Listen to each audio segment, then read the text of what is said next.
नमस्कार, मैं हूं शशि। आइए झारखंड के टॉप 25 प्रमुख खबर जानते हैं।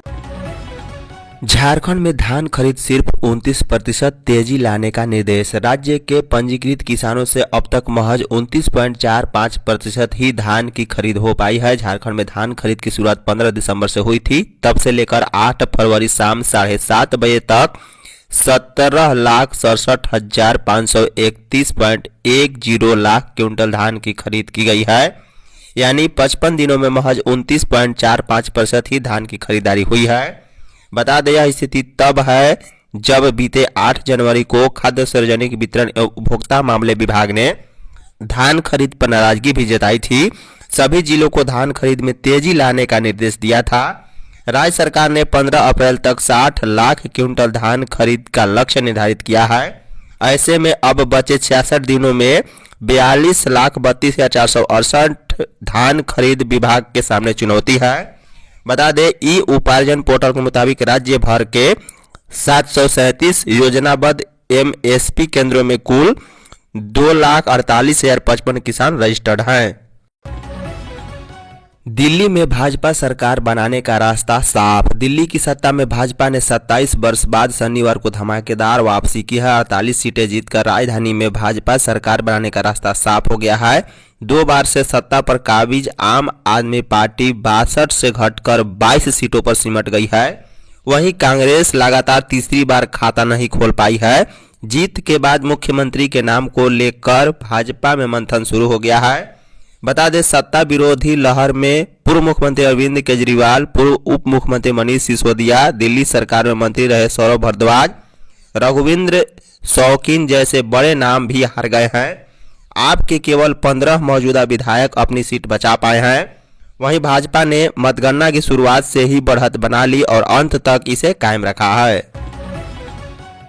किसान के खेतों तक पाइपलाइन से पहुंचाएंगे पानी, हेमंत सोरेन। मुख्यमंत्री हेमंत सोरेन ने कहा है कि राज्य सरकार किसानों के हित में कई योजनाएं चला रही है। सरकार लिफ्ट इरिगेशन की दिशा में आगे बढ़ रही है।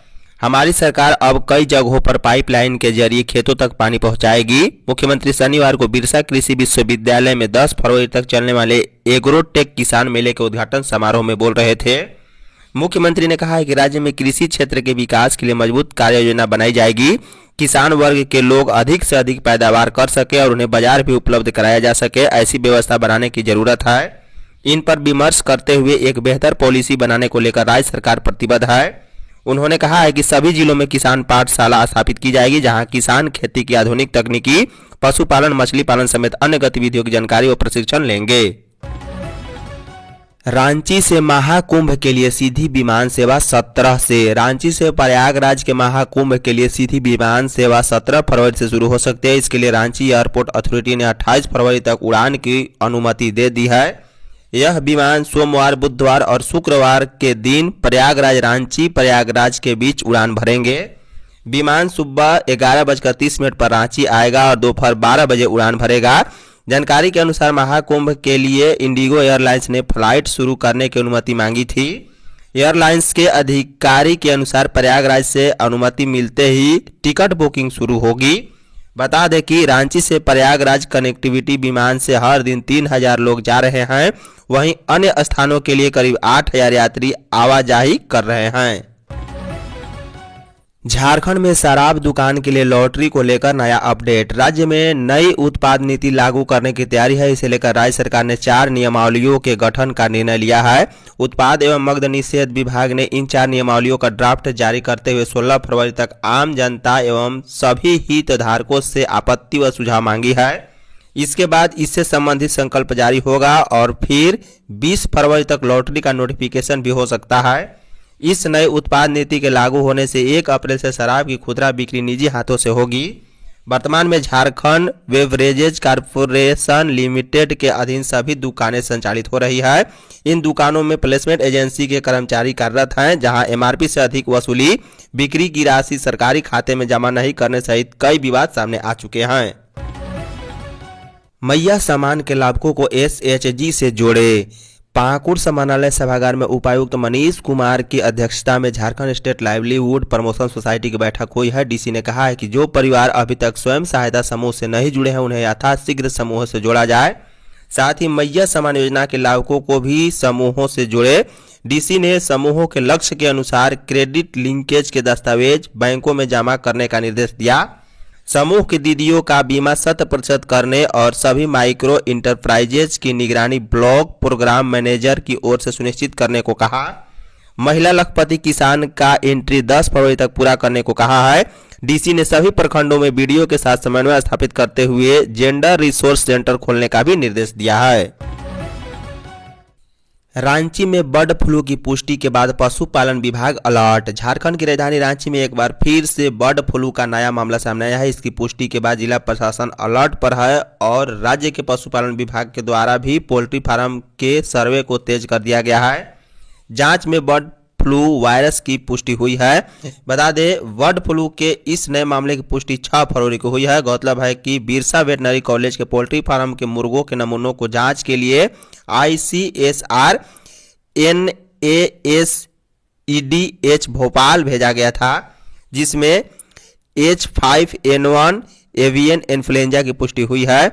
इस मामले की पुष्टि के बाद केंद्रीय मत्स्य पालन, पशुपालन और डेयरी मंत्रालय ने राज्य के मुख्य सचिव को पत्र लिखकर सतर्कता बरतने का निर्देश दिया है।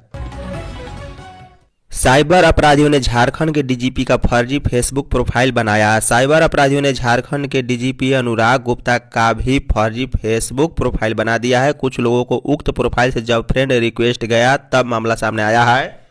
उक्त फर्जी फेसबुक प्रोफाइल में अनुराग की स्पेलिंग में गड़बड़ी तो है ही, उनका निवास स्थान भी देवघर बताया गया है। कुछ लोगों ने फेसबुक प्रोफाइल की इन गड़बड़ियों से ही संदेह जताया है कि उक्त फेसबुक प्रोफाइल फर्जी है। किसी माध्यम से डीजीपी को भी इसकी सूचना मिली और उन्होंने सत्यापन के बाद फेसबुक से इसकी शिकायत की है। उन्होंने साइबर सेल को भी इस पूरे मामले की जांच का जिम्मा सौंपा है। बता दें, साइबर अपराधियों ने पूर्व में 1.5 दर्जन से अधिक IAS IPS अधिकारियों का भी फेसबुक प्रोफाइल बनाया था। गढ़वा के कबाड़ दुकान पर एसडीओ ने की कार्रवाई। गढ़वा सदर एसडीओ संजय कुमार ने एक कबाड़ दुकान में छापेमारी की है, जहां ऐसी खतरनाक सामग्री बरामद हुई है जिसे देखकर मौजूद सभी लोग हैरान रह गए। यह छापेमारी दूसरे दिन भी जारी रही और इसके बाद एसडीओ ने तत्काल कार्रवाई की, जिससे एक बड़ा स्वास्थ्य खतरा टल गया है। बता दें, एसडीओ संजय कुमार को सूचना मिली थी कि करबला मैदान के पास स्थित कबाड़ दुकान में कुछ संदिग्ध सामग्री है। जब जांच की गई तो वहां इस्तेमाल किया हुआ सिरिंज, निडिल और सलाइन बोतल का पूरा सेट पाया गया, जो किसी कबाड़ दुकान में होना बेहद ही खतरनाक था। इन वस्तुओं को मेडिकल कचरे के रूप में नष्ट किया जाना चाहिए था, लेकिन उन्हें खुलेआम बेचा जा रहा था। एसडीओ ने तत्काल दुकान को सील करते हुए संचालक इजहार अंसारी के खिलाफ प्राथमिकी दर्ज की। उन्होंने बताया है कि यह न केवल स्वास्थ्य के लिए खतरनाक है, बल्कि यह एक गंभीर अपराध भी है। झारखंड में मैट्रिक इंटर की परीक्षा 11 फरवरी से। जैक द्वारा आयोजित वार्षिक माध्यमिक और इंटरमीडिएट परीक्षा 11 फरवरी से 3 मार्च 2025 तक होगी। माध्यमिक परीक्षा पहली पाली में प्रातः 9:45 से 1 बजे तक, जबकि इंटरमीडिएट परीक्षा द्वितीय पाली में अपराह्न 2 बजे से 5:15 बजे तक होगी। बता दें, मैट्रिक परीक्षा को लेकर घाटशिला अनुमंडल में 26 तथा ढालबोमगंज में 45 कुल 71 परीक्षा केंद्र चिन्हित किए गए हैं। वहीं इंटर परीक्षा के लिए घाटशिला अनुमंडल में 12 और ढालभूम अनुमंडल में 23 कुल 35 परीक्षा केंद्र बनाए गए हैं। एग्जाम हॉल में मोबाइल एवं अन्य इलेक्ट्रॉनिक गैजेट का इस्तेमाल वर्जित है। दिल्ली में बीजेपी की जीत में सीएम हेमंत का फॉर्मूला। झारखंड मुक्ति मोर्चा के केंद्रीय महासचिव सुप्रियो भट्टाचार्य ने दिल्ली में भाजपा की जीत व आम आदमी पार्टी की हार पर शनिवार को प्रेस कॉन्फ्रेंस कर अपनी प्रतिक्रिया जाहिर की है। उन्होंने कहा है कि झारखंड के मुख्यमंत्री हेमंत सोरेन के दिखाए रास्ते पर चलकर ही भाजपा ने दिल्ली में जीत हासिल की है। झारखंड से चुनाव के नतीजे से उनकी पार्टी ने सीख ली थी। वहां भी भाजपा को महिलाओं को 2500 रुपये प्रति माह देना पड़ेगा। 2029 तक महिला सशक्तिकरण, आर्थिक सशक्तिकरण का जो रास्ता हेमंत ने दिखाया वह दिल्ली में कारगर रहा। सुप्रियो भट्टाचार्य ने कहा है कि उन्होंने नई सरकार से उम्मीद की है कि दिल्ली को स्वतंत्र राज्य का दर्जा मिले, दिल्ली प्रदूषण मुक्त हो, इनकी उन्होंने उम्मीद की है। सुप्रियो भट्टाचार्य ने कहा है कि अब तक मुख्यमंत्री की शक्तियों को समाप्त करने की कोशिश हुई है। वहां के एलजी के पास सीएम के अधिकारों को सुरक्षित कर लिया गया था। जमशेदपुर में बढ़ रहे कुष्ठ रोग के मरीज। कुष्ठ रोग के खिलाफ सरकार लगातार लड़ रही है। कुष्ठ रोग को लेकर लोगों को लगातार जागरूक किया जा रहा है। पूर्वी सिंहभूम जिले में भी कुष्ठ के खिलाफ अभियान जारी है। जिले में स्पर्श कुष्ठ जागरूकता अभियान सह द्वितीय चरण कुष्ठ रोज खोज अभियान की शुरुआत की गई है। सिविल सर्जन डॉक्टर साहिर पाल के निर्देश पर 5वें दिन भी कुष्ठ रोगी खोज अभियान के तहत कुल 8,32,920 लोगों की शारीरिक जांच हुई है। इसमें 890 संदिग्ध मरीज मिले, जिन्हें नजदीकी स्वास्थ्य केंद्र में उचित जांच कराने का निर्देश दिया गया। इसके बाद कुछ मरीज जांच कराने पहुंचे तो 14 में कुष्ठ की भी पुष्टि हुई है। उन्हें एमडीटी दवा शुरू की गई। वहीं बाकी संदिग्धों की भी जल्द से जल्द जांच कराने का निर्देश दिया गया है।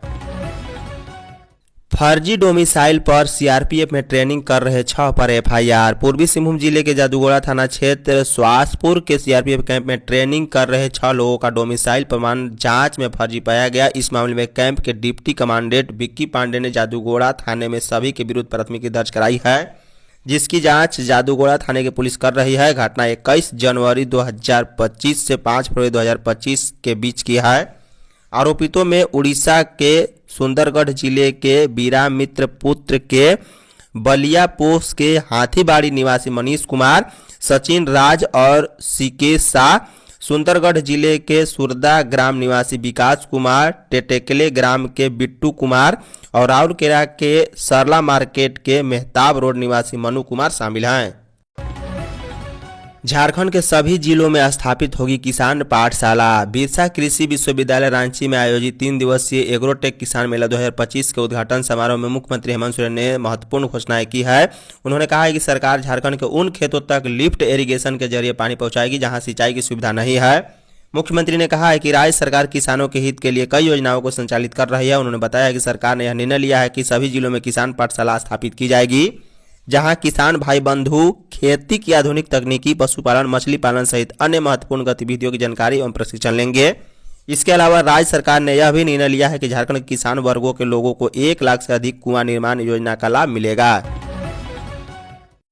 झरिया में रैयतों व आउटसोर्सिंग समर्थकों में झड़प। झरिया के अलगडीहा ओपी क्षेत्र स्थित देवप्रभा आउटसोर्सिंग परियोजना में शनिवार को रैयतों व आउटसोर्सिंग समर्थकों के बीच हिंसक झड़प हो गई है। रैयतों ने अपनी जमीन पर अवैध ओबी डंपिंग और जबरन अधिग्रहण का विरोध करते हुए परियोजना में घुसकर काम बंद करवा दिया है। आउटसोर्सिंग समर्थकों ने दोबारा काम शुरू करने की कोशिश की, जिससे स्थिति बिगड़ गई।